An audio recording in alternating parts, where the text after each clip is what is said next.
Anyway, we have a great program tonight, and we're very pleased and happy that Gary Pearcey could be here. Gary's been in radio a long time, both kinds, professional and amateur. He worked his way through college, if I understand correctly, at Southern Tech. He has a EET degree, and he worked his way in by working as chief engineers at various radio stations. And now, Gary is the chief operator and senior broadcast engineer at WSB-TV. And Gary, it's time for your show. Welcome.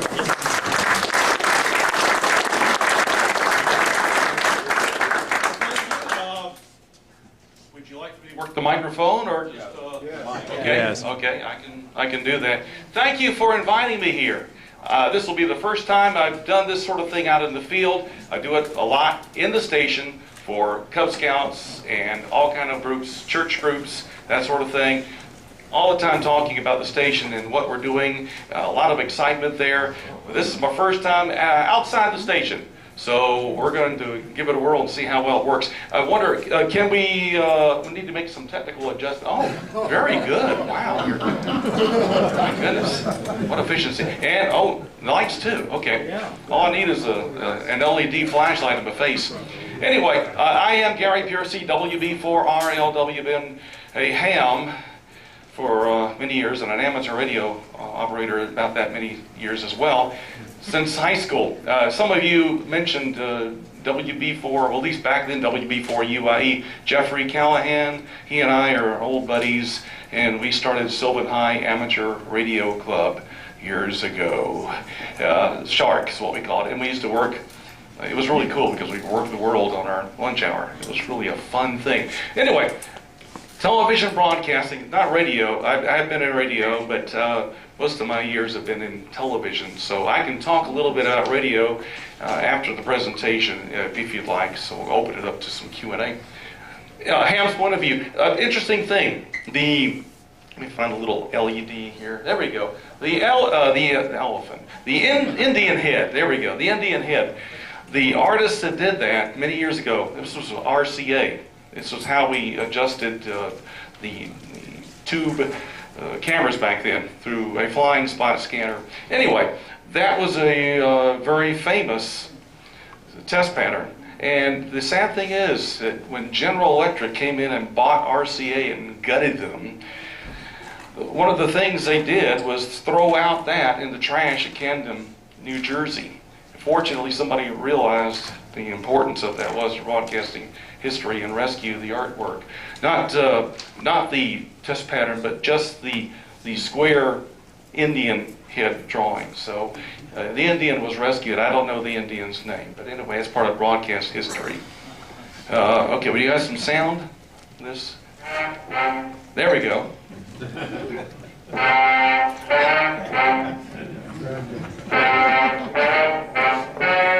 This is the story? No. FCC regulations. I'm glad you're an older group because at least you recognize the music. Anyway, yeah, FCC regulations. We are under the jurisdiction of the FCC. And I'll talk about the process of how you put a television station on the air. Now, I'm not going to go into the numbers and where you come up with the money and talking with the bankers. But let's assume you've got that all arranged and you've got a nice family like the Cox family who has lots of money to put into broadcasting. One of the first things you do is apply for a construction permit, and you've got to talk about your background, that you're honest people, and that the people doing this are on the up and up, and you give all that information to the FCC, and if the technical information is in good shape, then they'll grant you a CP, a construction permit, to build your station. Once you've built your station, then you do some testing, technical testing, to ensure that it's doing what it should be doing and legally, and it's going to look okay on the air, or in the case of radio, sound okay. So that's after the CP, you file for a license to operate. Once you've got your license to operate, hey, we can go on the air. Whoopee. Now let's see if you can keep your license, because you've got to go through all kinds of hoops to maintain that license. all kinds of paperwork and such like that. So we must comply with all kinds of rules and regulations. By the way, I brought some, I brought some papers with me. I'll pass them around. Some folks were asking, just the paper, asking about the licenses for a television station. And I'll mention briefly that I have a license to the general radio telephone. I used to have a first phone, and they did away with that. And then they did away with this for the most part, but they transferred it into a lifetime. This particular one's a photocopy, so if it gets dropped in the mud, it's fine. But anyway, this is a general radio telephone, and this was the last license that I needed to operate a television station. Nowadays, to operate a television station, you don't need anything. I've got operators that... no, and there's a reason for that. It's because of Elkins Institute. That's another story. I'll just pass this around. It's licenses and proofs of performances and things like that you can take a look at in the available light at least. Okay, so here's how we go about maintaining the license. We got a proof that transmitter is operating properly. In the old days, we used to take audio generators and insert them in the microphone input. The main microphone at the radio station, it would be the DJ or air personality's microphone jack, and in television, it was the your main air anchor microphone. Well, nowadays we streamlined a little bit. The FCC has realized that we've come into the modern age. So nowadays we can do a proof of performance by clicking a little button, and we can see the transmitter performance. That's pretty much what we're after here. And this represents a spectrum of 6 megahertz. That's what they give us nowadays. The same as they've always given us, a 6 megahertz spectrum to populate. And this is representing the low end, and this would represent the high end of that 6 megahertz. Now, you see these numbers right here, 53, 51 over there, 51.9. That represents the numbers we've got to keep the signal down, our shoulders down, to keep our neighbors happy. Because if I let those shoulders start to creep up, then I start attacking my neighbors on channel 40, which is a little peanut whistle, low power guy. He wouldn't have a chance. And there's now a 38, channel 38, and they wouldn't have much of a chance either against us. So the other numbers there, frequency, I can just measure my frequency instantly, poof, and I know I'm right on frequency, which is pretty easy nowadays with GPS. We just put up a GPS antenna, and magically we're always on frequency if it works. And if it doesn't, then it sends me emails. The exciter, what a name. That's the transmitter. The rest of it's just amplifiers. That's all it is. The exciter nowadays, it's a computer. And in fact, the basic innards of the exciter depends upon whether they put in the PROM and the programs for an FM or a television. It's pretty much the same thing. And this particular one, of course, is configured for television. And once again, we see the spectrum. And I can see that right on the exciter. And you can see my lower sideband and upper sideband. And the EVM, which is, it's distortion. That's pretty much what it amounts to. And we take our signal and feed it through a channel filter. And what the channel filter is, it knocks out the signal above us and the signal below us. It's a highly tuned passband filter. So it cleans up a lot of the garbage. But if I let the distortion numbers rise, then what happens is I may not be trashing my neighbors, but the folks at home will be having difficulty picking this up. So I've got to keep that distortion down because those digital receivers are having a hard enough time as it is. And I'll talk a little bit about that in a moment. All right, logging. All right, hams know about logging, writing down, fine business for the great QSO. Well, we have several logs. I shouldn't say got. My wife would get after me. She's an English teacher. We have several logs. One of them is the emergency alert system. Started out with Conrad, 640, 1240 Conrad, back in the old days of nuclear threats from Russia, USSR. And back then, the missiles would home in on AM broadcast stations. So we did a little channel hopping when we felt like something was coming our way from across the border.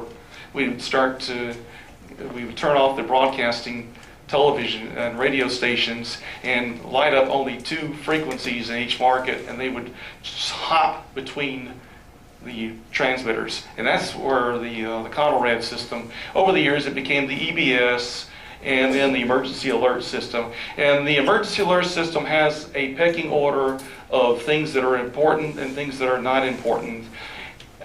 Down toward the bottom, apart from the tests, you've got the child alerts, also known as the Amber Alerts, and in Georgia's Levi's call. Then you've got the tornadoes and the weather alerts, and at the very, very, very, very top is the national alert, the presidential message. So that is the utmost priority. The FCC takes the EAS very seriously. You don't mess with the EAS. And the FCC has visited some radio and television stations, mostly radio stations. Hi, I'm from the FCC, I'm here to help you. And one of the things they want to see is the emergency alert system. And sometimes, if you can believe it or not, this has happened, they go into a radio station and say, where's your EAS? And they point to it, and it's in a box, or it's in a rack. And magically it works because there's nothing connected to it. And they're not very happy when that happens. We have to have all kind of logs. We log 2 radio stations or television stations. When they test it, we test it weekly. And then we have a big whoop-de-doo monthly test, which is started by the Georgia Emergency Management. And that tests the entire system. But they don't mess around. And if you do mess around and make light or use the EAS in any other way other than officially, they really will come down hard. And this is an example of a misuse of the emergency alert system.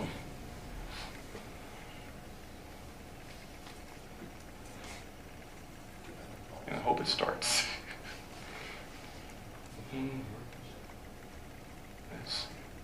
Well now. Okay. I played it earlier. And let's try one more time. There we go. Most protected building on Earth has fallen. I am the man in control of your White House. This is one of the most wanted terrorists in the world. Open the gates of hell. Yes, sir.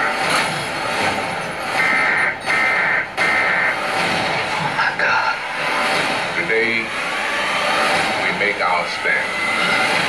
Olympus has fallen. Rated R. That's an example of what not to do. That earned Viacom and ESPN $1.4 million in fines from the FCC. Wow. Mm-hmm. And when that came down, the director of engineering and I was going in the newsroom saying, whatever you do, when you report the story, do not put the tones on the air. Yeah. All right, another biggie, tower lights. We don't want airplanes running into our tower. So we have to do a quarterly tower light inspection and tower inspection. We physically go out and make sure that the lights are working.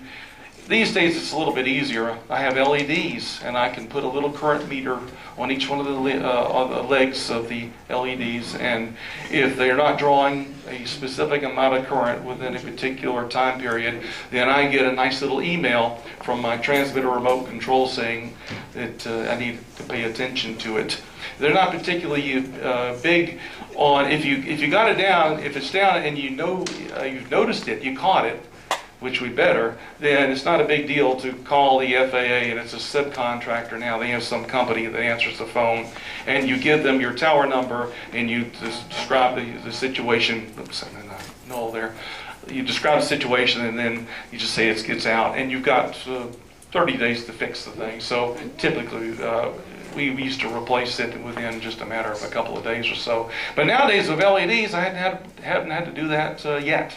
and we've had the LEDs in place for 2 years. So far they've worked real well. I was concerned about the lightning, because we take lightning hits quite often. Not a big problem. Not a big problem at all. All right, transmitter parameters. We've shown you already the proof for performance, and nowadays it's just a button push, and I can check to make sure that we're clean. And also, we're required to log the transmitter power.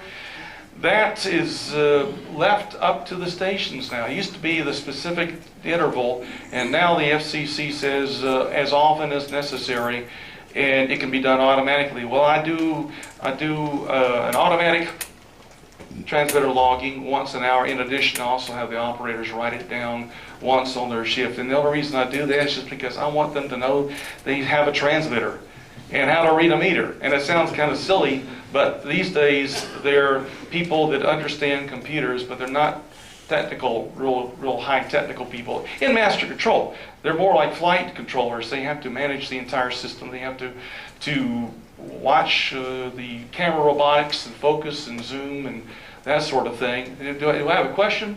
What is your ERP? The ERP. Okay. The effective radiated power. That's paper power. We have 1 million watts. Yes. Now I'll talk briefly about that. I got to watch the time because I don't want to keep you folks out late, and I'll talk forever. So I'll do my darndest to keep on schedule. All right. The transmitter itself.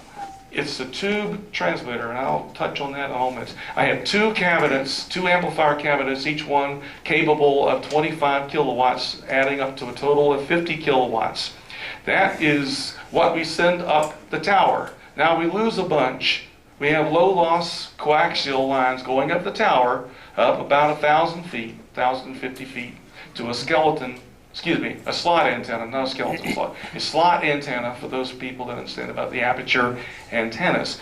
A slot antenna at the top, and what it does is it takes the signal and concentrates it at the horizon, shoots it out at the horizon, because we don't need to be sending signals to the moon or out in outer space. So we concentrate it at the horizon, and then we have a thing called beam tilt for the people that are down below, because if we shot it all at the horizon, then we'd have problems in town. So we have a little beam tilt there, and that's what we mean by effective radiated power, ERP. So we take 50,000 watts at the bottom, lose a bunch of it going up, and through gain antennas, concentrate it at the horizon for an effective radiated power of 1 megawatt. Did I answer the question? Yeah, paper power. Anyway. Closed captioning, yes. Closed captioning, that's a biggie nowadays. The people with problems hearing and with visually impaired, we have to deal with them these days. In closed captioning, in particular, if there's an emergency event, then we have to put the information there in the digital called FANC. Also, the new rules come out that anytime we run a crawl, we have to audibly repeat the crawl on one of our audio channels. In other words, just like you can push a button and listen to Spanish, now there's the audible description of the emergency event. The problem is we've got all these vendors with various types of equipment, the emergency alert system, and then the weather crawl, and all these people. And we're trying to figure out a way to put it all together. And the FCC has graciously granted us 6 months more to get our acts together and pull this thing somehow to be able to do the audible description on the subcarrier. In addition, we have 5 hours a week that we have to describe what's going on the television. In other words, descriptive is where the announcer would say, Jamie walks across the floor quietly and picks up a book. In other words, this would be for the sightless people watching television so they can enjoy it with the rest of the family. Calm. One of my favorites. Calm. When digital television came out, we talked about CD quality audio. Yes, the theater experience. You will experience the explosions just like in the cinema, and everything will be crystal clear, and you'll have that wonderful CD high frequency response. And yep, we had that for quite a while. And then the little thing called COM came along. Yeah, the Commercial Advertisement Loudness Mitigation Act, COM. And it was brought about by Congresswoman Anna Eshoo. She was, yes, thank you. I appreciate that. I need all the blessings I can get. Congress Lady Eshoo was concerned because she was watching her television show and here comes a commercial and it was too loud and it bothered her. As a television viewer myself, I don't like loud commercials. And if anybody ever thinks that we want to have loud commercials blaring, no, because they're irritating and they run viewers off. We don't want to do that. We want every single viewer we can possibly get. We want them happy. We do nothing to make sure the commercials are loud. Now, the people that make the commercials, some of them will compress. We know when we're talking about power microphones and things like that. You're familiar with audio compression technology. Well, she came up with the COM Act, was passed, and what it amounts to is this, that we try to come up with boxes that listen to the sound as a human being would hear it.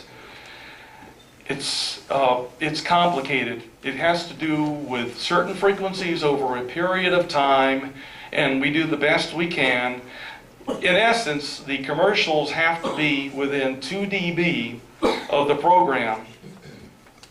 And we have this thing called dial norm, which is the set point. I'm trying not to get geeky on you here, but we sent out a thing called metadata, which says that here's where we set our normalization point. Our starting point for audio is at minus 24 dBFSK. That's the standard number that we send out. It doesn't have to be minus 24, but for us it's minus 24, which has kind of become a de facto standard. So the COM Act says we have to have the commercial within plus or minus 2 dB of that.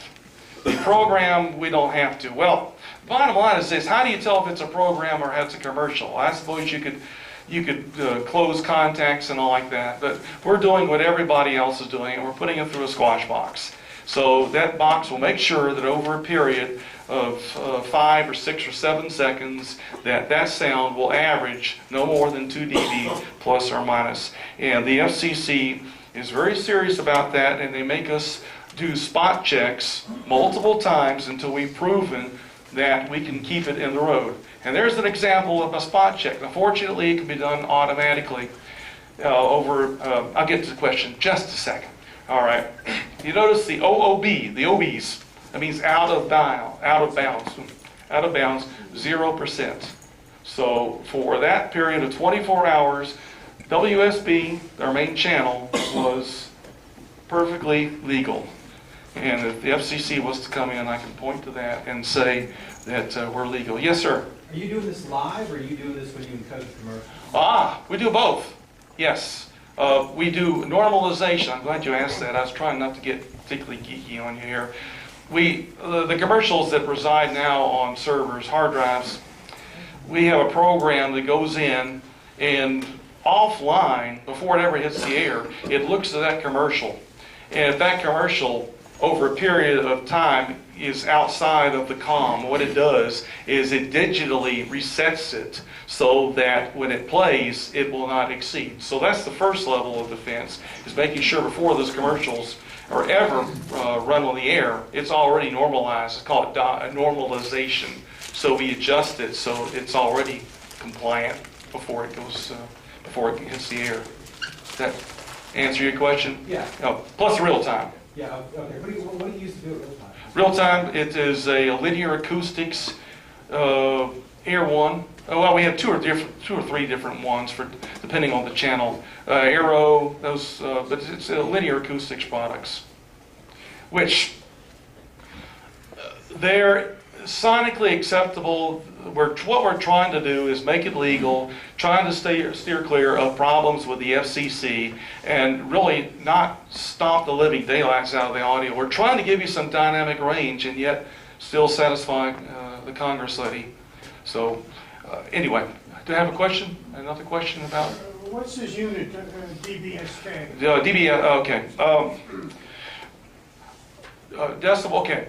In digital, you've got 0, which is, at that point, you're out of bits. You've got 100%, you're clipping at that point. And so we operate with some headroom. And the headroom where we start at is minus 24 dB below that. Now, it's a little bit more complicated than that, but through a series of algorithms, they've put them through filtering to determine the human hearing and what is considered to be an irritating tone. Fletcher and Munson did that years ago. This is beyond Fletcher and Munson. That also duration of the peaks, and let's see, there was something. Oh yeah, we gate it too because you don't want the silence to be factored in, and they also have computer algorithms that to try to pick out whether it's dialogue or music. So the idea when it's working right, it can tell the difference between dialogue and music, and it concentrates on dialogue, and that's where we want to hit minus 24. So it's 24. That's our kind of our starting point. 24 dB below clipping point. So we can let an occasional peak go through, but that peak better not last long, or we're going to compress it. Any other questions about the COM Act? Yes, sir. Does it apply only to over-the-air broadcast, or does it also apply to cable? Oh, we COM it for cable too. There's, yes, and cable we're COM, yes. Cable and yeah, Comcast. In fact, Comcast gets their own feed. They get a special feed from us, and I'll tell you privately why that is sometime if I don't want to. Anyway, but they get a customized feed from us, and they get their customized commercials for that. They don't get special programs, but commercial. Yes, sir. Well, what percentage of your viewers get off the air transmission? Mine one of them. Well, that's okay. It's a little bit complicated. The only reason it's complicated is because people like satellite providers, some of them get us off the air, and some of them get a direct feed. Direct TV, their head end is right across the room from us. So I just got a digital cable ASI feed it across the room, and that's how they get it. And Dish Network gets us off the air. They have a receive site downtown Atlanta about a mile away. So, and a lot of cable outfits get us off the air. Comcast gets a direct feed. So I would say through cable and satellite, oh goodness, 40–50% that depend upon the transmitter. Now, if you're talking about people with an outside antenna or a set of rabbit ears, 5%, maybe 10. It's getting very small, but it is free and it's the best quality because nobody's messed with it at that point. And absolutely, you'll get a better quality picture off of direct over-the-air broadcast than you will with any of the other people because they process. Why are you doing off the air? It's only 5% of viewing. Because, well, that's what the FCC is talking about us, talking with us. And all right, Mr. Janikowski, the FCC, a few years ago said, we're going to take away your channels. We can do this the easy way or we can do it the hard way. They started with Channel 1. They took that away years ago. Then they went with 70 through 83. That became Land Mobile. Then in the latest rounds, they took away the 700 megahertz band away from us. And they took away one of our microwave news gathering frequencies at 2.5 gigahertz that was right there above our microwave channel 7, which wiped out New York television news gathering there for a while. So they took that right in the middle of our microwave and gave it to Verizon. And Verizon in return shipped us filters and new radio equipment, so it cost them a lot, but we had to get new digital radios to do that. But gradually they're taking away our frequencies, and they're coming after us again, and they're going to do it voluntarily the next time. So that's coming within 5 years, and I'll touch about that in a little bit. But gradually they're taking away our channels, and free TV is going away, and the FCC says, well, you just get it off cable, and everybody just pay, or get it off the internet. So that's what the FCC is doing with us right now. Children's programs, that's another legal responsibility we have. The EIs, that's educational and entertainment, that sort of thing. When we do an EI program, which is required to make our license, we have to stick an EI up in the corner for it to count. So when you see an EI, that means this is supposed to be educational and entertaining for children. And Jack Hanna's Animal Adventures is a good example of that. Also, the bumpers. The Children's Television Act a few years ago, people were saying, well, the children can't tell the difference between a commercial and a program. And so the act came out. We have to limit how many commercials we have during children's programs, and we have to tell the youngsters, hey, this is a commercial. And then when we come out of the commercial, we say, okay, we're back from the commercial. And here's an example of one of those children's bumpers, and I hope this one plays. Messages. We'll be right back. Yeah, that's the children's bumper. Community concerns. This is another biggie for the FCC. And these are really good things. The community concerns especially. We are required to go out and interview people, community leaders, preachers, mayors, the Board of Education. All these folks are supposed to get in touch with them and ask them what their concerns are and discuss them on the air and provide free airtime to bring these matters to light. And one of our big shows is People to People. And there's Fred Blankenship. And by the way, Fred is a terrific person. He's just a neat guy and one of the nicest people I know in television. They're all nice. His stinkers don't hang around at Channel 2. But he is really, really great guy. And People to People, Jocelyn Dorsey heads that up. She's been with us, oh, goodness gracious, many, many, many years. She's a lovely lady, and she heads up the Community Affairs Department, and Fred there is doing the People to People show. Political. McCain-Feingold Bipartisan Campaign Reform Act. All right, and I'm trying not to be boring, but these are all things that we have to comply with. At the bottom of the screen, when we run a political ad, it says paid for by so-and-so.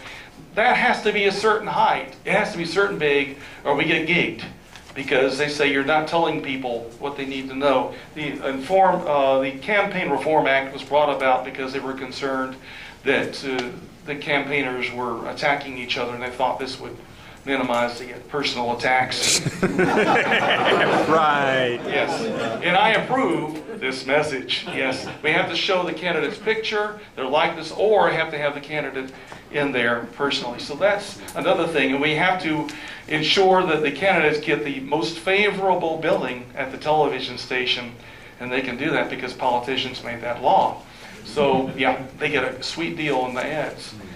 Don't get me wrong, I love the political ads. I mean, it's income to the station. We certainly need it. And of course, we have the political forums where we invite the candidates to come in and face the press and answer questions. So that's the political responsibilities. Oh, by the way, I was talking about the point size of the bottom indication of who paid for the ad. Have you ever noticed on commercials for automobiles where they're going to tell you how much that you're going to pay for it, really, and that they only have one car lot, only one car in the entire lot that meets those particular parameters. They have to tell you that. They don't have to have a particular point size, so they make it micro miniature, and also they talk very fast so you can't understand a word they're saying. So have you noticed that? Yes.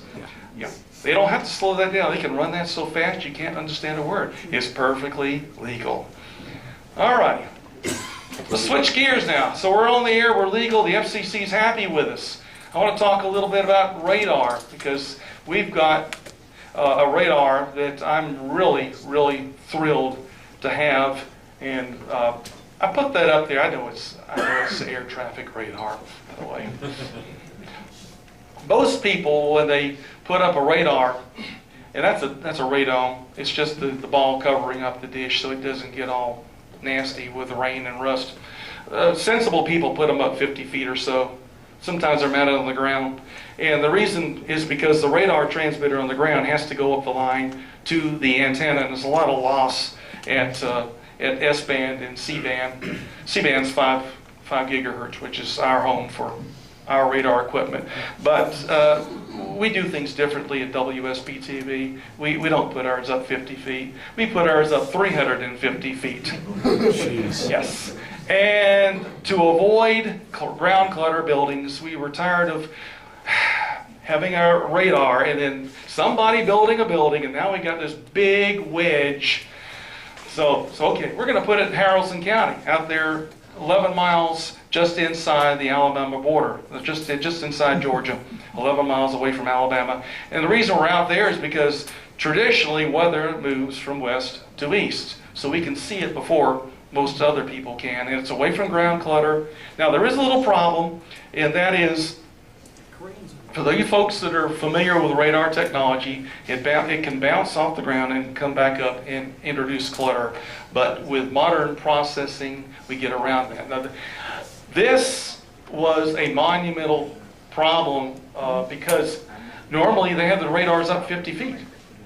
And we have this tremendous loss. So right off the bat, you have to have a big transmitter, powerful transmitter. And if you're talking dual pole, and I'll touch that, with dual pole, you lose half your power there. So we got all kinds of things going against us there. We got a 350-foot tower operating at 5 gigahertz, and we're dual pole. So we really had to, I won't say we invented new things, but we put together existing techniques, and we really had to go round and round and round and around to make it work. And it was quite a technical feat, but we got it to work. Yes, sir? I am curious. Who decided the 350-foot height? Engineering or management? Engineering. Wow. Yes, engineering. I'll tell you a little bit about Glenn and I. Glenn Burns, chief meteorologist, and we got some really creative people thinking about this, some very smart people, and we twisted the plumbing and we moved some heterodyne oscillators in different places, and we were able to pull this off. So it's not top secret, but it's confidential. All right, so there we are, and with our crane, and that's a story about the crane too. Let me check my time here. Okay, I'm good. And there's Glenn, and Glenn's not an appliance operator. Glenn is a hands-on type of guy, and there he is in Haralson County as this tower is, as we put the radome on the tower, and Glenn is very officially saying it goes up to the top. Glenn, I make fun, but Glenn is, he's not a newbie when it comes to radar. He's a very, very, very skilled fellow, and he really, really knows his stuff. In fact, I've been warned in talking about our radar that in promotions, we used to promote our radar heavily, and then they said, well, we really ought to promote the people because it's the driver of the machine. It's not just the machine. And Glenn is a really, really top-notch person when it comes to interpreting our radar. There he is again with the silhouette of the tower and the radome going up with the crane, and that crane was humongous, and hopefully the video will play and we'll touch on that in a moment. And not only was he on the ground, we suited him up. Yep, put him in a climbing harness and a helmet, because that was an area where we got bolts, nuts and bolts and wrenches, and people yelling headache. And if you don't know what that means, it means you better duck for cover. So there he is being suited up and about to be lifted up. We didn't make him climb. We gave him a ride up to the tower. So I'm going to be quiet now and let Glenn tell you a little bit about our radar. I'm here in the heart of Georgia's Tornado Alley. This is Buckhannon in Haralson County, the site of our new radar. Come with me in the air 350 feet and I'll show you our new weapon to bring you the most accurate weather information in near real time. This is the new dual polarization Klystron Doppler radar. It's the most advanced Doppler radar in the world. It's going to completely change the way we cover and track severe thunderstorms. The technology is so new and so advanced, we're only the second station in the world to have it. Installing new technology like this requires precision and some some impressive machinery, Boom up real easy. including the largest mobile crane in the country. We brought it in on about 14 tractor trailer loads. Everything is held together by pins and a lot of labor and swing of sledgehammers. First, the crane had to remove the old radar from the tower, and then the new radar dish went up. And so did I. The way conventional radar works right now is we have a dish and it sends out a pulse of energy, a horizontal pulse. And when it goes into a storm, for example, it will strike hail or a raindrop or snow and then get reflected back into the dish. And we can see what's going on inside a thunderstorm, vaguely. But with this brand new Klystron dual-pole Doppler radar, we're going to send out a horizontal pulse and a vertical pulse. And this is really going to enhance what's inside a thunderstorm for us. Back on the ground, it's time to install the new radome over the radar dish. This new model is also high-tech. This is a composite material that will allow the radar beam to really move through this with a lot more energy. Come on up real slow. And we'll be able to see storms farther away than we ever have before. The old radar could track 150 miles away. The new Klystron, double that. Since we put up that radome, we have already updated it because new technologies have come out in the short amount of time since we put that up. And one of the technologies is hydrophobics, and I'll talk about that a little bit. There's Glenn up there. Hydrophobics, that's the fear of water, and or water bouncing off of things. There's a technology out there where you can apply a coating to materials and water will just literally just jump off of it. Just like you're applying Rain-X to a windshield, only more advanced than even that. And we had a problem where when we had heavy rain, we had sheeting on the radome, and water was concentrating, getting thicker, absorbing, and we would lose the signal strength in heavy rains out there in Haralson County. So we now have the latest in hydrophobic coatings.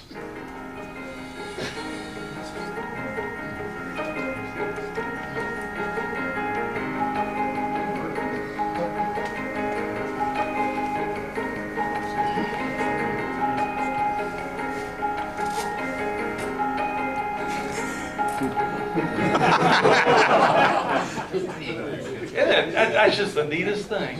Yeah, and there's some more other technologies which I won't go into too big a detail because I am limited on time.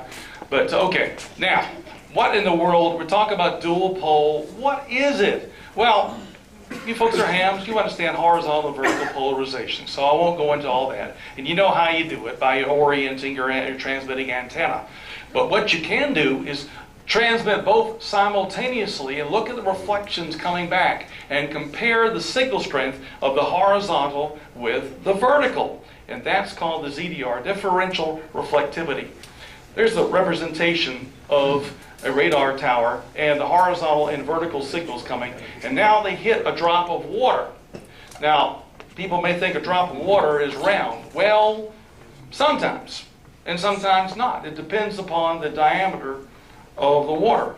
And the formula for ZDR is the dB horizontal minus the dB of the vertical component. And that's ZDR, the differential reflectivity. And that's supposed to be a drop of water. Now, comparing the size of water, the small droplets are cylindrical. As they get larger and larger and larger, they start looking like a Hershey's Kiss. They flatten out on the bottom. And using that information, you can tell whether you've got large droplets or small droplets. You may have a thick storm, you may have a lot of individual droplets, but looking at the ZDR, differential reflectivity, that is how you can tell whether you've got a large droplet or a small droplet. Also, hail. The hail, the echo coming back is really strong. It's a strong, the Z factor is tremendous. But by looking at the ZDR and at the horizontal and the vertical are essentially the same, and chances are if you got a signal that's strong coming back to you and you got a ZDR essentially 0, that means you probably got some hailstones that are rotating and they produce a circular fashion. Also, there's some phasing going on, but My time is limited, but there's some phasing that the klystron being a coherent device, okay, coherent. It's the difference between shining a regular flashlight and shining a laser beam. We can pinpoint things. And also with the klystron, we can do signal compression. And it's some of the time chirping. We chirp the signal, and by that we can do a signal compression. We can get a strong reflection back to us and yet have pinpoint accuracy. And what it enables us to do really is specifically say, this is a hailstorm, this is rain, or what kind of rain, this is sleet. All these kind of stuff, all because of dual pole and because of the klystron and its coherency. And another thing, tornado debris signature, the debris ball. All right, we can, through hook signatures and other things in weather radar, we can tell whether there's a vortex. We can say, yeah, there's probably a tornado there, but is it hitting the ground? Because this vortex could be in the middle of the air and not causing problems. Well, by looking at the tornado debris signature, we can say, okay, the horizontal and vertical echoes coming back to us are equal. It's not rain. It's probably not rain. It's going to be stuff being sucked up off the ground. So that's how we can tell whether a tornado now is actually, shouldn't say actually, is for real touching the ground because of the tornado debris. And so there's a representation of our 3D radar. That's another little tool that we have at our disposal. And that was Moore, Oklahoma, by the way. That's a real tornado, but the debris is not real. And there's Glenn by the radar. If you ever wonder what one looks like, that's a klystron radar. That's our very own klystron radar with the covers taken off, and Glenn there at the checkout. How does information go from the radar back to the station? By fiber optics. Mm-hmm. Yes. Because the data rate is so great. We've got multiple products. We've got a device out there, a computer called Signet, and it looks at the echoes and makes many determinations and sends us back multiple products, horizontal, vertical reflectivity, the ZDRs, other products, and all this comes back to us. In addition to that, we've also got a tower cam on the tower that we can turn around and look at whether it's high definition tower cam. We have 5 of those around town. So it requires a fiber. Any other questions? Any questions about that's the klystron, that red thing right there? That's the klystron. The rest of this is the pressurization. Mm-hmm. It's not a traveling wave. It's a little difference there. This is a biggie. That's it's a peak power of 1 megawatt, but it's such a quick peak. The peak is so quick that if you're looking at average power, it's about the power of a hairdryer. So people are going, oh, not in my neighborhood. You're not going to put a radar in my neighborhood. It will fry all the birds. Yeah. No. I'm not saying I'm not going to be standing in front of that thing. But the average power is not so much. But yeah, the peak power, 1 million watts. And, yeah, the panic switch. That's the one you throw in case somebody gets across the high voltage. You mentioned 50 feet versus 350 feet, 300 right. feet, and how did you make up for that? Well, okay, the RF, I'll say this much, the RF from the transmitter goes straight up. And we use very, very, very low loss waveguide, all right? And coming down, we do the same kind of stuff that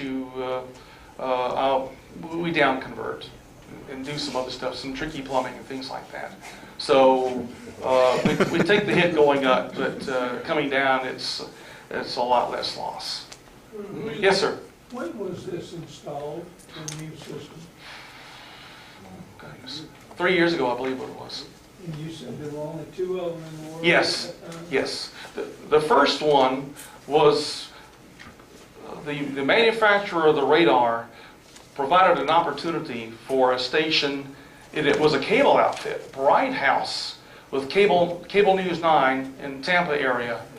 They worked out a deal where it said, if you're willing to be our guinea pig, if you're willing to be our test place, then we'll provide you with a radar. And I don't know all the economic deal, but that's how a cable operator can afford this particular radar. We were number 2, and by the time it got to us, it changed tremendously, and we made some tremendous changes to the system too. So as far as I know, there are only 2.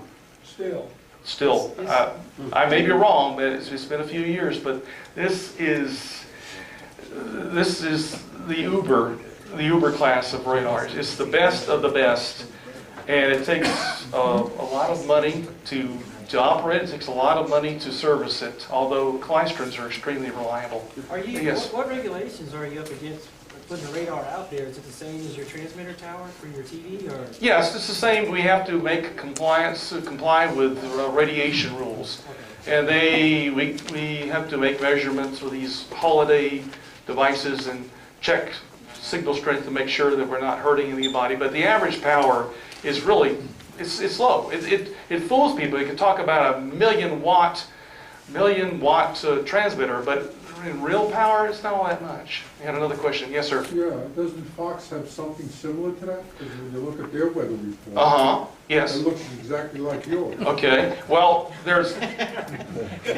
don't have, I promise you, they don't have the Klystron radar. Because by the way, I know David Chanley. David Chanley and I go back many years and went to church with him. He's a nice guy.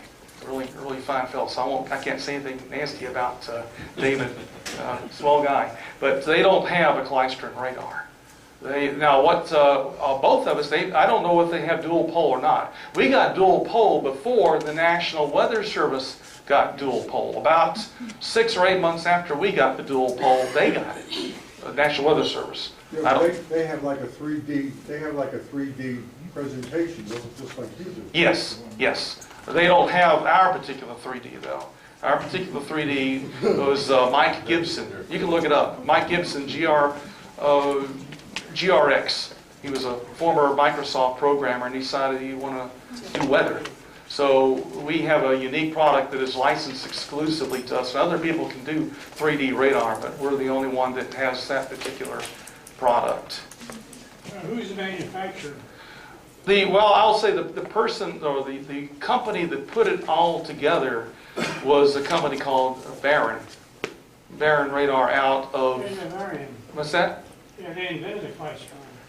The Varian brothers invented the Klystron years ago. That's not a new thing, but using Klystron technology for radar is new, because in the past we use a magnetron. Well, a magnetron's like a bell. You ring the gong, boing, and it just puts out a pulse wave, but you can't control the frequency. And one of the things we had to do to get pulse compression is apply a chirp with each one. And you had to have some kind of device that you can feed a signal in and get a frequency shift out of it. And a magnetron can't do that. It's just a gong that you hit. So, and I'm sorry, I'm getting geeky on you again. Any other questions? I'll talk tech with you after the program. Yes, sir. Could you just comment on where the various transmitters and antennas are located? And are they required to be staffed around the clock? Used to be. Well, I'm asking, are they now? No. The FCC finally admitted the state of the art is such that we're able to keep it on frequency and keep the power level. And by the way, I sent some logs around. You've seen one of them is our transmitter log. You can see how the transmitter sits there at 98% or 100%. It doesn't vary. It's all automatic gain control, so it doesn't vary. But we used to have people staffed at the transmitter sites when we were on the air, and finally in the 70s, I think it was mid-70s, they did away with that. I came on board in 1982, by the way, if you're wondering. And since I was working for WSB-TV, we have not had to have staff at these transmitter unless we lose remote control. If you lose remote control, you've got to have somebody taking care of business out there. That's the only time you have to have somebody. And then where are the transmitters and antennas located? The transmitter for our main WSB-TV signal is on a little road called Willoughby Way, and I'll get to that in a moment. It is parallel with the the Freedom Parkway, out by the Carter Library. It's a 1,000-foot antenna, well, the 1,000-foot stick and about another 100 feet or so with the slot antenna on top of it. So that's where it is. We also have gap fill-in transmitters. We have one in Bethlehem, Georgia, and another one up Flowery Branch near Lake Lanier, because those locations, we had a problem getting to Athens because Stone Mountain blocked us. So we had to put the gap fill in Bethlehem. It's a little peanut whistle, only a 5 kW ERP. And we got another little peanut whistle up there up in Gainesville, near Lake Lanier. Those are just... All that for 5% of your viewers. Oh, probably less than that. Because I had a problem with an output amplifier up converter that failed last year. And I only got a handful of calls on that one. So it's kind of disappointing. Because we spent a lot of time and effort in making sure that people in Athens had a signal. Yes, sir. Two-part question. All right. One, were any studies done prior to putting a shopping center on the AM transmitter site to ensure antenna distortion? Okay, I'm very... and part two of my yes, sir. question, does your TV tower have heaters or an elevator? Okay. All right, I'll address the first one. I don't work in radio, but I'm familiar with when that went in. And when they built Tower Place below that, yeah, we were very concerned. I say we, the Cox family of broadcasters were concerned because of re-radiation and dangerous situations that can occur when you have 50,000 watts of AM power right there in the middle of a shopping center. So they had to have certain rules and regulations that every connection had to be bonded. In other words, you put up steel girders when you're building a shopping center. You're putting in steel walls inside business. Every one of those had to be welded to ensure proper grounding techniques. So yes, many studies went into that. Not only that, but also so far as the problem with ice falling from the tower. So many regulations and agreements had to be signed before people were allowed to move in. And also still, when they make changes, they have to abide by certain grounding techniques, or we'll have, if not safety issues, re-radiation problems. And the heater in the elevator? Oh, the heater. Okay, the heater. We don't heat our antenna. We used to when we were on low band on channel 2 at 55.25. We used to have to put a heater on there. Now, no, we don't heat it. We have this coating, a radome on it, this slippery vinyl kind of a thing that water doesn't want to adhere to. So we don't heat it. As elevator, our main transmitter used to have an elevator. It was a little, we call it the casket.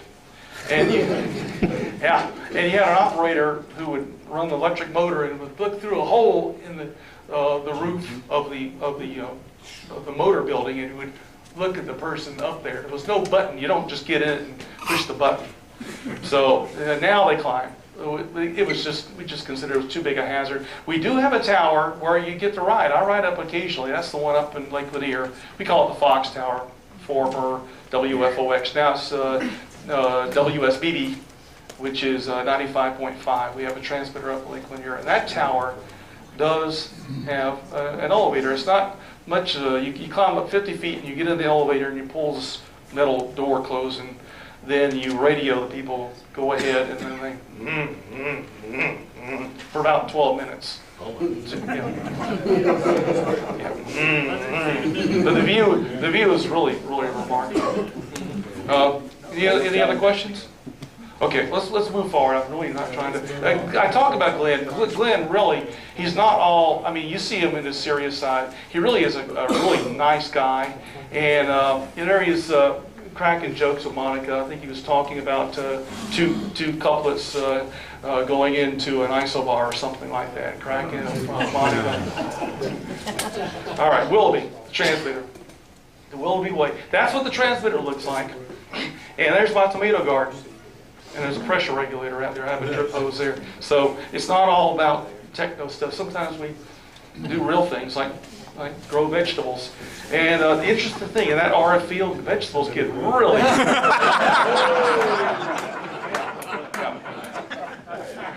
There's our tower, all 1,050 feet by the Freedom Parkway.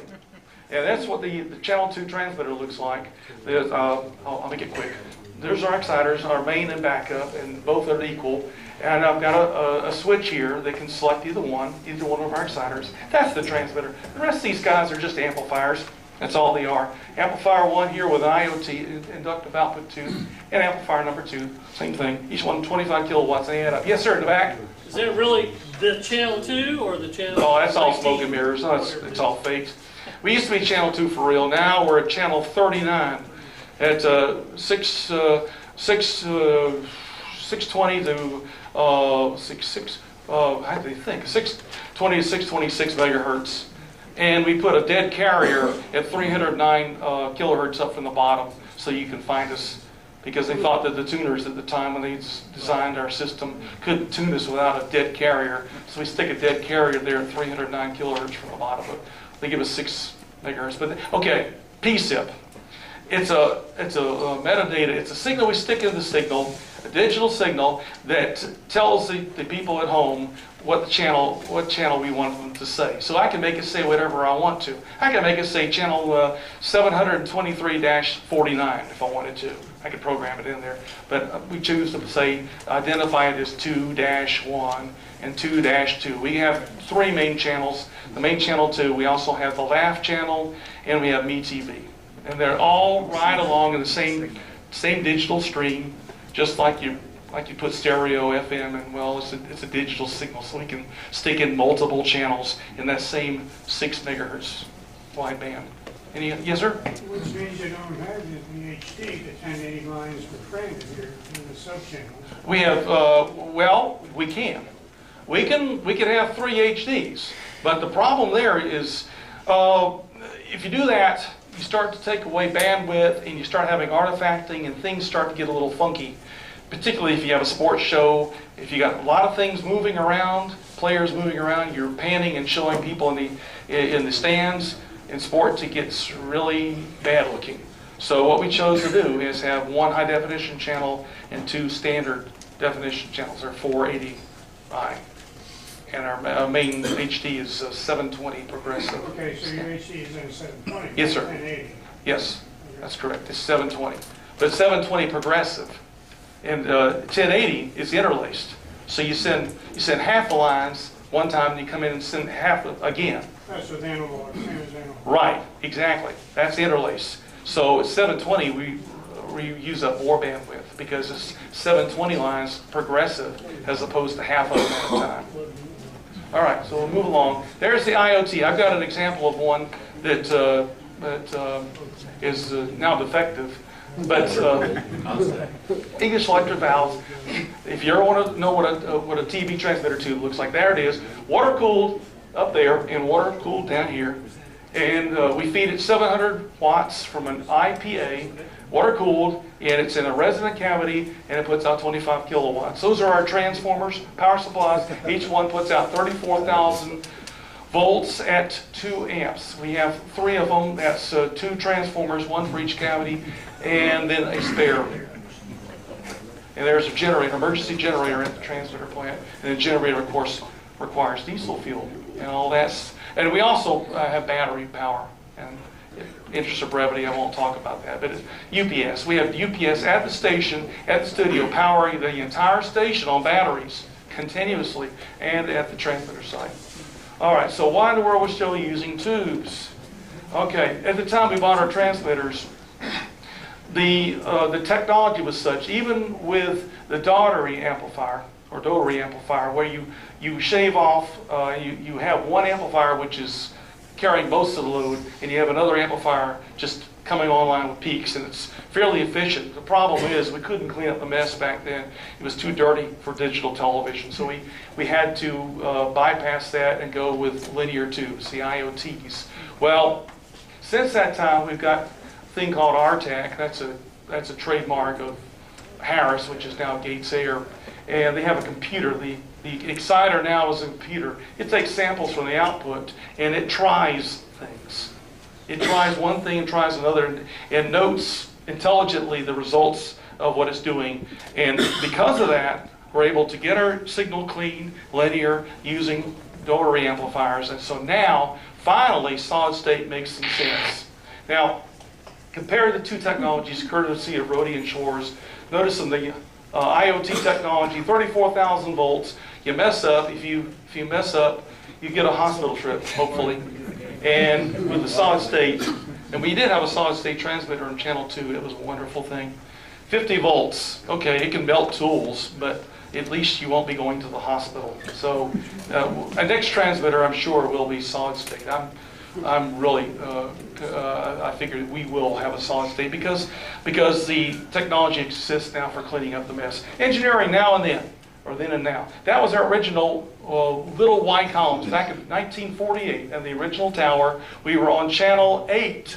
Yes, channel 8. The transmitter was in the building along with the studios. That was on West Peachtree Street. Then we built Broadcast House, only the name Broadcast House never stuck. So they finally just called it Y columns. And it was a wonderful building. It was just, we were so proud of that. It had a widow's walk. That's a real widow's walk. You could go up there and walk around. And it was really neat to be working in the mansion. But we outgrew it.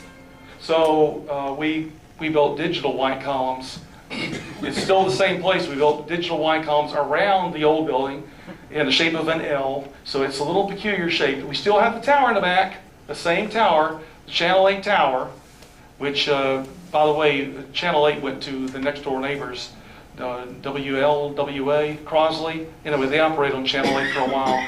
And then it finally wound up with the state, with Channel 8 having the state, and our next door neighbors winding up with Channel 11. But for a while, we had our next door neighbors operating their transmitters in our old White Columns building, in our little White Columns building. All right. Okay. Live news gathering. Live trucks are not new. There's a live truck from the 40s, and a microwave dish. They had microwave transmitters back then, and a live truck. You'll notice they're nicely dressed though. And and here's our modern truck, and there's a microwave dish on the top. Of course, there's a big difference, and I'm sure you see the difference right away. The difference is right here. It says Channel 8, and now we're Channel 2. So still using microwave equipment. There's your microwave transmitter feeding low frequencies up to this guy. Has the power amplifier, converts it up. High power goes into the silhouette antenna. And that's how we beam back signals from the field. Now, you've got a big truck with a big Channel 2 logo. What if you want to cover something and you don't want to broadcast to everybody, hey, we're Channel 2, we're here. You want to do it in a low key. Or you don't want to take all the time of jacking up a 50-foot mast with air. Well, we've got devices we can hold in our hand. This is called Live View. It uses telephone technology, all the G's, G3, G4, all that kind of stuff.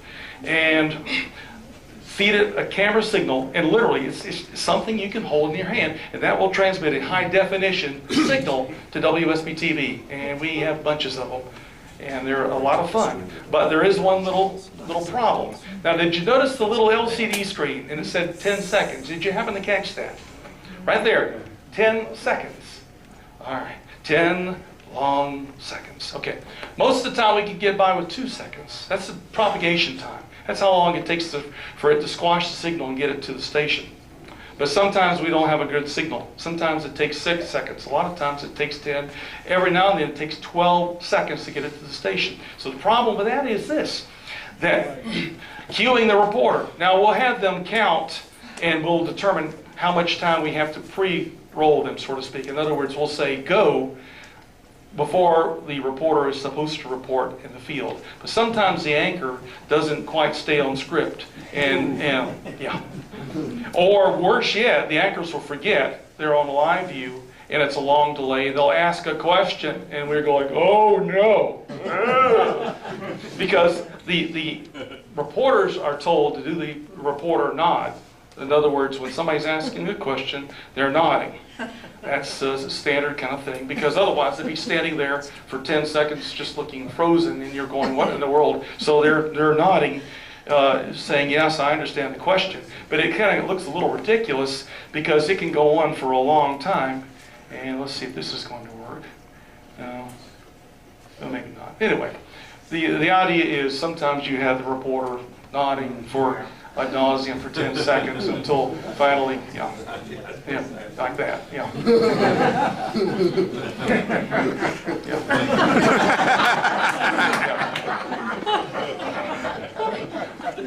All right, then and now, master control. This was back in the early 50s. This was, we called it station brake control. Their responsibility was to roll the brakes. And so it was, all they had to do was just look at the film islands and the studios. Okay, here's master control today. A lot more complicated, a lot more screens, and they have many more channels to watch. Back then, the control room, you had 3 cameras, a line monitor, and a film chain, a couple of things. That's all they had to watch back then. And nowadays, you've got a lot more sources in the control room for a newscast, a lot more going on. And it's automated. It's automated. You still have to have a lot of people. The newsroom. When I started the newsroom, it's hard to find pictures of Channel 2 newsroom back when I started in '82 because the newsroom looked bad. It was a mess. It was all over, and the reason it was all over is because we had to shoehorn it in around WSB Radio's newsroom. And it was just clutter. Typewriters, scanners everywhere, and television sets. It wasn't a pretty picture. So now our new modern newsroom, and it is palatial. It's gorgeous. It's absolutely gorgeous. And it goes on and on and on forever. Not only do we have a newsroom, we have performance areas. We have 2 of them so that we can do web coverage out and apart from the regular studios. And we'll do a newscast on the web from our performance areas. If you ever have an opportunity to take a tour of WSB, please do. It's just a gorgeous place. The news set. Back when I started, yep, that's Johnny, W4BTX. News set back when I started, and there's the news set today. With this is a rear projector, television projector, projecting from behind. It takes a lot of candle power from that projector to overcome studio lights. And there's another view of the studio and the cameras, which are robotically controlled. And back then, okay, election night. Election night, we had to enter the votes in to the telemation manually. People would call up the polling places, and they had to type it in manually. And it took all kinds of people to do an election coverage night. It was a big deal. Well, nowadays it's just you got 5 people or so that enter the votes, and a lot of the votes are entered in automatically. They scrape off the Secretary of State's website. And there I am with Courtney, and I'm helping her air the votes, and that's a real simple. Nowadays, you just click on the race, and it tells you the votes, and you go, oh, we got a trend, we got a change here, and you just click on play, click on a green diamond there, and it goes there, and that's all there is to it now. Putting it on the air, so it's wow, it sure is a change. Back then, yeah, we were all young. Yeah. Yep. There I am with a VHF tube transmitter, RCA TT25FLD transmitter, and I'm in there changing out the IPA tubes. And then we also wore ties. Yep. Most people wore ties because we were broadcast professionals, and that's just how we dressed back then. We wore ties. That's in station brake control. And but now we all look a lot like the old man. Point of fact, that is not really Hiram Pearcey Maxim. That's his daddy. His daddy was a funny guy. Yeah. So that's Sir Hiram. He became a British citizen later on. SBE membership, Society of Broadcast Engineers. I'm trying to move on fast. Okay. Notice the 2 bars here, 36 through 55. The age range there. That was back in 2001. Now we flash forward 2011. What happened? The 2 bars moved to the right. Now we're mostly in the 46 to 65. Look how many people are above 66. What's happening? We're getting older. And where are the young people? We need young people in broadcasting. It's a lot of fun. It's exciting. You get to meet people. I've gotten to meet 3 presidents, and it's a lot of fun. Working behind the set, working while you're on the air, and having the having the excitement of just being on the air behind a camera while millions of people are watching somebody on television, and there you are, just out of sight, tweaking on a camera, maybe putting nitrogen in a camera or something like that in a pedestal. It's a whale of a lot of fun. We still have fun with remote broadcasts and tree lightings and parades and all this kind of stuff. So, good place, Chattahoochee Technical College. My friend Butch is a professor up there. They are an excellent school for teaching people broadcast technology. And from time to time, we even have some of their students assist us with our productions. It's a fine place, and that's where young people can go. And if anybody ever has a young person who said, I haven't decided what I'm going to do. Broadcasting is a tremendous lot of fun. The future of broadcasting, television. Okay, people are saying it's dead. Stick a fork in it. It's over. And the FCC said, yeah, we'll take your frequencies. Well, yeah, there's the naysayers, but also it's just changing. We're going to have television. We're going to have television now. We're going to have television for the foreseeable future because people still want to see TV. Yeah, it's going to change. You'll see ABC probably be on the internet. You go to abc.com and watch an ABC show. But where are you going to go for local sports, local news? You're going to go to WSB TV.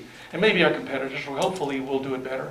When the tornado hits, where are you going to tune? Hopefully you'll be Channel 2, WSB TV, because we work really, really hard to earn your trust. And so there will always be television. There will always be broadcast in some means. It may not be over the air, but it'll be on the web or something like that. It's just changing. Speaking of changing, the future is bright. We got ATSC 3 coming down, coming to a television near you. Your television will be obsolete. When? I don't know, 5 years from now, something like that. Depends upon how fast the FCC wants to take away our channels. But we're going to have to cram more signals into the same amount of space. And so one way is by advanced coding means. And so, because what we're using right now, the encoding method is, oh goodness, 20-something years old now. So we're going to modern encoding methods. We're going to have 4K video, extremely high resolution pictures, and object-based audio. What does that mean to the average person? You're going to have the ability to put speakers above you and below you, and you'll be enveloped in sound all the way around if you want it. Of course, if you go down by TV set for $300, they'll still have the two little tinny speakers. But at least you'll have the opportunity to have a sound environment that surrounds you. Amateur radio contributions to television. Well, hams like to work in teams, so it's hard to pinpoint somebody who specifically did something. But I can point to something here. I was on the phone with a fellow years ago at Anna Corporation talking about how he got started in this. He said, I was slow scan television. I was building scan converters to display slow scan TV on TV sets. And he took that technology and he built this frame synchronizer. What's a frame sync? Well, back when I started, we had to switch to ABC network, or no, it's NBC. We switched to the network, and when we did, we were not synchronized, so there would be a roll. And back then, the TV sets would come unlocked because they had horrible oscillators, and they'd have to be reaching them around back to adjust the horizontal hold control. How many people remember the horizontal hold? Yeah, around the back. Every time we go into a break, yeah, you reach around, horizontal hold control. Thank the Mr. Taggart, Dr. Taggart at ADA. He was one of the people that came up with the frame synchronizer. What it enabled us to do is take that signal from the network and from signals outside the building, like news gathering shots, and we feed them into the sky, and it would reclock them in sync with the station. Frame synchronization, so we could dissolve in and out of network, and the folks at home no longer had to reach around and adjust that horizontal hold control, and that's because of a man named Taggart. So there's specifically one of the many things that hams have done for broadcast. SBE Hamnet, Society of Broadcast Engineers, have a VHF network, and they have an HF, 20 meters. It's Mondays. There's the time. If you don't need to write all that stuff. You can just remember KE0VH@q.com, and he will fix you up. Just shoot him an email. He'll tell you all about it. You don't have to be a broadcaster. Just be a ham radio operator interested in broadcasting, and they'd love to see you on the network.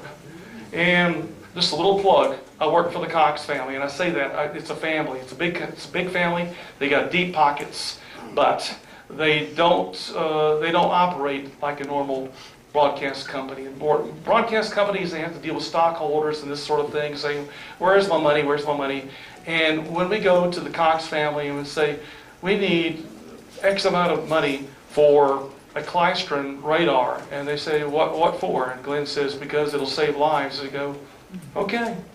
And so it's the most marvelous company I could possibly imagine. Really nice people, the Cox family, and they treat the employees well. So it's a wonderful group to work for. And that's it for my presentation.